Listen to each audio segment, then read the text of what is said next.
Great North Run, and I didn't do my usual bit of reflection at the end of the run. So I thought I would do it now before all of the recollection kind of fades away, with passage of time. So I've got a lot of mixed emotions. Let's get the feet out the way first. About 10 miles, everything was fine. Then, so that's about 16 k's. From about 17 through to the end, which is 21, so that's about the last 4 or 5 k's. Things were a little bit difficult. But on reflection, I'm not convinced that they were as bad as I thought at the time. And I think maybe it was general lack of fitness because of the 2 months that I haven't really been doing any long runs. I think that was really what the problem was. I don't think it was the Morton's neuroma that was the real problem. It was general pounding of the feet on the hard surface, and generally my legs, in particular the upper legs, were really pretty tired, I think. I think it would be entirely wrong for me to try and blame the Morton's neuroma on yesterday. I think it was uncomfortable, yes, but in general it was a lack of grit, I think. Yeah. Okay, so with that kind of admission over, I thought it would be interesting to have a look at, in general, the performance in terms of pace. And the Garmin 620 that I bought is really good. I really like it, and I found it quite useful yesterday. But looking through the pace for each of the Ks, I started off quite well. On longer runs in competition, there's a general tendency to go too fast from the start. But when you've got huge mass starts like you do there, 57,000 people running yesterday in something like a dozen waves, that just, in my experience anyway, doesn't happen. Everybody's kind of tripping over each other until they get themselves sorted out, and that takes at least a kilometre, I would say. So the first kilometre was fine. It was I don't know, somewhere about 5.5 minutes. But it's kind of on the level all the way. Second kilometre is downhill down to the Tyne Bridge, and that was about 4 minutes 40. Then you, of course, come uphill from the other side of the river. So from that point on, so from K2 until about K... what? I'm just trying to recall. I think it was about 14, something like that. I was maintaining the round about the 6 minute pace, and that was fine. Then it seemed to regress a bit, and it went to 6:17, 6:23, I think, and then it was 6.5, and the last few Ks they were well over 7 minutes a K, because by that time I was kind of jog walking. So that tells one kind of a story. But I think the more positive, and I really want to try and find something positive out of yesterday. I'm just looking at the post that I did on Facebook, and I posted roughly every 5k, and so the first 5k, 29 minutes. So that's about the 6 minute pace that I was looking for. So that's pretty good. It's not a 5k race. So 29 minutes I'm really quite happy about. I would be looking for the half hour. 10k came in just under 61 minutes, so again that's perfectly okay, I would say. 15k, an hour and 35.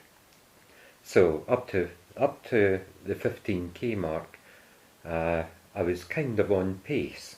I was about, keeping up the 6-minute kilometre pace. So I would have been coming in just over the 2 hours. So given that I hadn't been doing long runs for a couple of months, I was looking for between 2 hours and 2:15. So that would have been absolutely perfect, bang on target. However, when you actually look at my finish time, which is 2 hours 24, so 2 hours 24 less 1 hour 35 is 50 minutes, and the distance for that last sector is 6 kilometres. So 50 minutes to do 6 kilometres is, that really tells the story of the event. It was somewhere in that last 6 kilometres that I kind of lost it all. So 10 miles is 16 kilometres, and I did 10 miles last weekend without too much difficulty. So I reckon it was somewhere in the last probably 3 kilometres in particular that I really lost all the time. Yeah, so that was disappointing, and I was absolutely not shattered in the sense of totally worn out when I went over the line, but shattered in terms of confidence. And when I look back at my little video, my wife looked at it and said, "Oh gosh, you look really terrible there." And I really felt terrible as well. 2.5 hours to do a half marathon. That was pretty tough. On the other hand, so let's take the actual times. That 50 minutes for the last sector. Yeah, need to have a review of what I can do about that. But the temperatures at home had been about 12-13 degrees for the last couple of weeks, and then suddenly we were running in 18 degrees, and it was not so much the ambient temperature, but it was sunny all day. So the actual heat, I think that was hitting you was a lot more than that 18 degrees. So it was, I think, well into the 20s that were in the sunlight. Yeah, so that did have a big effect, I think, and I know that a few of the other runners had been saying that it really sapped their energy. It made it really quite tough. Yeah, so if you take the fact that I did the first 10 miles and what was that, an hour and a half in those conditions, and also given the fact that it's a mass start, and you're always having to work your way through the field, and that takes up a lot of time as well, and adds quite a lot of distance as you're going from side to side, weaving through people, past all the Batman and all that kind of stuff. Yeah, I think I'm really quite happy at that. It was just that last, as I say, 3 or 4 kilometres, and I really found it difficult. Even the approach to the line, you see 800 metres to go, 400 metres to go, 200 metres to go, and the bit from 400 to 200, it's nothing. But I couldn't keep running even for that 200 metres. I had to stop and walk part of that, and I think it was that really made me so despondent when I came over the line.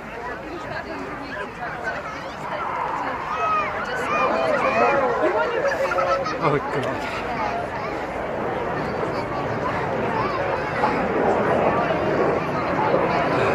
Look slightly left, just above the harbour there. Renee joining onto the rest of the formation. I could have got to do a smartphone. iPads, iPhones and other devices at the ready. This is for the vertical break. Trying to do half. What the hell am I going to Speed do? reduces now to 150 knots over the top. Each pilot has to be very careful. Yeah, thinking, yeah, if I can't manage to run 200 metres, and then when I do the full marathon, I've got that whole distance to go again. How on earth am I going to do that? You know, if I can't run 200 metres as I'm coming up to the finish line, and that really was hard to take. But I think sitting here this morning, it was definitely a mental thing. I could have run it if somebody had given me a big jag up the back, with a red hot poker. I would have been, flying up that last mile, all in the head, like so much of running. Okay, so negatives: disappointed with the time, disappointed with myself that last 2 or 3 kilometres, but it's also just come to mind that last 2 or 3 kilometres, not the 2 on the coast road, but as you approach the coast, you have a long gradual climb, and it's really quite a steep climb. So that must be about with 4 kilometres and 3 kilometres to go, and I think that was probably where I lost most of the time, because that really is a steep bit, and it's well known, people that have done that run before, and if you look at the course profile, you can see it, but actually running it's very different to looking at the course profile. So I reckon, sitting here just now, that's probably where I lost most of the time. So yes, downsides to acknowledge, but I think, having had the 12 hours or whatever it is to kind of get back to a little bit of reality and objectivity, I think there's a lot of positives to come out of it. And I did finish it after not really having done any running for 2 months. I think that was probably a major achievement in itself that I didn't credit myself with yesterday. I did keep up a good pace, good for me, for the first 10 miles, despite the temperature really being quite high, and having to weave in and out of people. So I think that was definitely a positive. It really was only that bit, I think, between what would that be, kilometres 17 and 19. Yeah, that would fit with where the lap times, the kilometre times, really took a big drop down to the 7.5, 8, or even more than 8. I think one of the kilometres was. So yes, I was probably, when I got over the line, a bit overcritical of myself. And okay, however, looking forward, we've got Amsterdam Marathon in 5 weeks, and the question is still in my mind: if I struggled to finish a half marathon, how on earth am I going to run a full marathon? So I've got various options. I could withdraw my entry, but I'm not going to do that. That would be absolutely stupid. Despite all the problems that I've had, I think I deserve the chance to give it a try, and even if I only get halfway through it, at least, Mo Farah a couple of years ago, he did the London Marathon, and he never really had any intention of finishing it. He pulled out about the halfway mark, but he was doing it to get a little bit of experience of the whole marathon thing, kind of thing. He'd done loads of half marathons, I guess, but a full marathon was a different mental thing, and he just wanted to give it a try, but with no intentions of finishing. So I'd like to finish, but even if I don't finish, then I'll get that same kind of experience of turning up to the event and what your mental processes are, and all that kind of stuff. Coping with the start, it will be different. There's not going to be as many people as there were at the Great North and so on. So I think I have to go and give it a try. So option 1, drop out. I'm not going to do that. Option 2 is I could pull out of the full marathon and switch my entry to the half marathon. That's maybe still something to think about. I would prefer not to do that, but it's certainly a possibility. I would then be able to, say that I'd completed an event, but I'm not going to get that experience of the start and the mental processes and all that kind of stuff. The third option is to enter and go for it and accept that with 5 weeks to go I'm not going to be achieving a 4-hour time, which was my original target, and to accept that I'm not going to be able to run the whole way. But I do have 5 weeks between now and then, so if I can ramp up my training, I'm reasonably happy this morning that the Morton's neuroma wasn't a significant problem yesterday. I was blaming my feet yesterday, but I'm not sure. I think I should be blaming the little chimp on my shoulder, or for me not controlling the little chimp on my shoulder. It was always saying, no, stop and have a walk, stop and have a walk, stop and have a walk. Yeah, so we can ramp up our training, see how that goes, try and put in a 20-mile run. 20 miles is only 7 more than I did yesterday, so if I can put in roughly an extra mile a week, then that would take me from 13 up to 18, and I'm sure I could add an extra 2 in at some point, to get me up to the 20. And if I can do 20, then there's no reason why I can't jog walk the other 6 miles to get to the finish. So I think that's what I'll try and do. I think sitting here just now, I think that's probably unrealistic. If my general fitness has regressed, I don't see how I can build it up to that extent in 5 weeks. But I think we'll give it a go. The other 2 guys that are going with me, they should be able to do the marathon without any bother. And they want us to do it, running alongside each other. But I think that's unfair to them, and it would probably put more pressure on me to try and do more than I feel able to do, just so that I'm not holding them back. So I think the best plan is to say, you guys go ahead, you go at your pace, I'll go at my pace, and we'll meet up at a McDonald's or a Starbucks or somewhere at the finish. So there we are. It's been a longer post than usual, but I think it's worthwhile for myself, to talk myself through the reflective process, and I hope it's been a little bit interesting to you as well to see both the change in my attitude to my finish yesterday to my attitude to my finish this morning, and because the 2 are totally different. I'm feeling much more positive about my performance yesterday, having looked at the actual stats and seen exactly where I lost all the time. So yeah, and looking forward to Amsterdam and the full marathon. I hope that was a little bit interesting as well. So good.